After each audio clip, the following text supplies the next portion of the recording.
All right, everyone, it is market update time. We have our stats through the end of April, so our May market update is available. This is for Winter Haven, Florida. So let's get into the numbers. So Winter Haven, we experienced 82 closed sales through the end of April 2024. That's compared to 82 sales last year, so exactly the same number of closed sales. Cash sales as a percentage of closed sales, 24.4% of all sales were cash sales compared to 30.5% a year ago, a decrease of 20%. So we are seeing less cash buyers out there. Median sales price $307,490 compared to $305,000 a year ago, an increase of 0.8%. Average sales price $325,302 compared to $314,189, an increase of 3.5%. So even though the market had been slower, we are still seeing prices increase. Median percent of original list price 97.1% compared to 94.9% a year ago, an increase of 2.3%. So sellers are actually getting closer to list price this year than they did last year.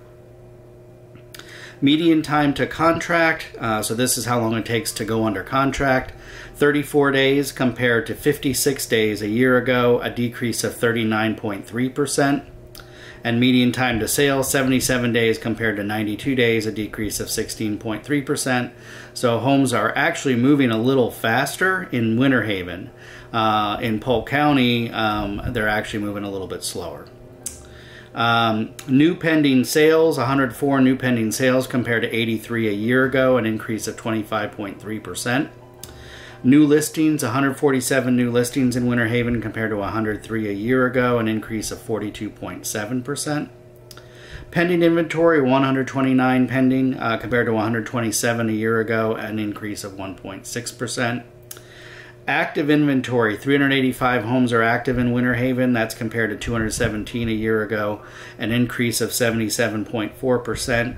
And our month supply of inventory is at 5.1 months supply of inventory compared to 2.8 months of inventory last year, an increase of 82.1%. This means that we are less than a month of inventory away from being in a balanced market and maybe even shifting into a buyer's market. So if you're a home seller, now is probably the time to get your home on the market before we shift into a buyer's market. If you're a buyer, that means there's more inventory, more choices available. You don't have to rush to make a decision because there's lots of options. Tune in, we'll talk a little bit more about what all of this means for you.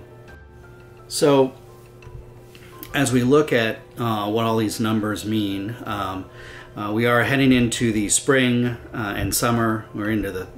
For Florida, basically we're in the summer buying season. School's ended, so you can expect activity to pick up. That being said, we're seeing a lot more listings, a lot of new listings coming on the market, and so our overall inventory is up. As I said in the earlier part of the video, for Polk County, we're a little more than 4 months of inventory. For Winter Haven, we're actually a little over 5 months of inventory, and 6 is kind of where we're going to be balanced. I wouldn't expect to see a significant decrease in home prices because I do think what's going to happen as we get further along this year, I think the Federal Reserve eventually will begin to lower interest rates, which should have a good impact on mortgage rates coming down. And when that happens, more buyers will enter the market. So we probably won't enter into a buyer's market. We'll probably go a little closer to 3 months of inventory. So we're still technically in a seller's market. But if you're a buyer out there, this just means you can take your time, you can shop around a little bit, you can negotiate with sellers, you can probably get some closing cost assistance. Certainly if you're looking at some good deals right now as a buyer, I would look at new construction. New construction builders are slashing prices. They are offering all kinds of different incentives, paying all of your closing costs, buying the rate down. So they're doing everything they can to have you choose them.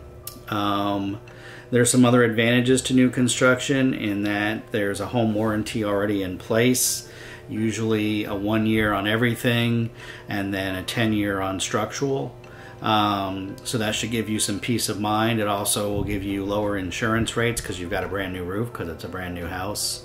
And so it's definitely something to look at. If you have questions about specific new home communities or builders, please reach out to me. I work with all of them.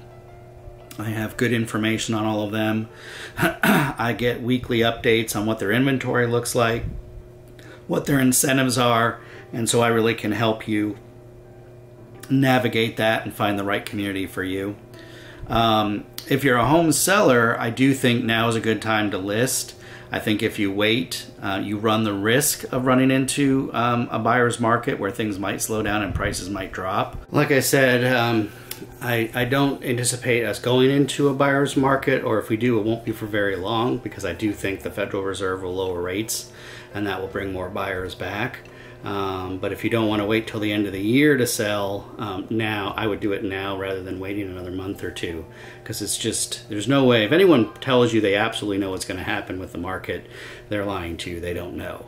All we can do is look at the numbers and the trends and see what's happening around the world and in the country and try to figure out what we think is going to happen. And that's what I'm trying to do here for you in terms of what's happening here locally.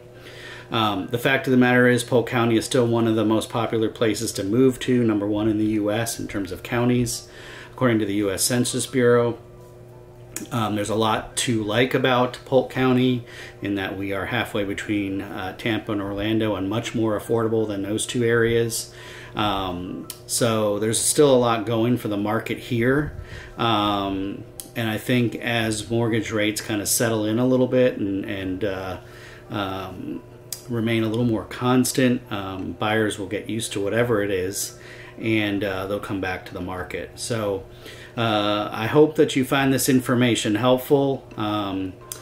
Please watch my other videos on YouTube. I have market updates from several of the past years if you want to get a sense as to what's been happening with the market. But I also have a lot of tips and guides. I recently did some videos on home buying mistakes to avoid if you're a first-time home buyer. I did a 2-part series on that. So I hope you find that information helpful. As always, if I can help you or family or friend buy or sell in Central Florida, or just advise you, please reach out to me. I'd love to have you. And have a good day. Thanks.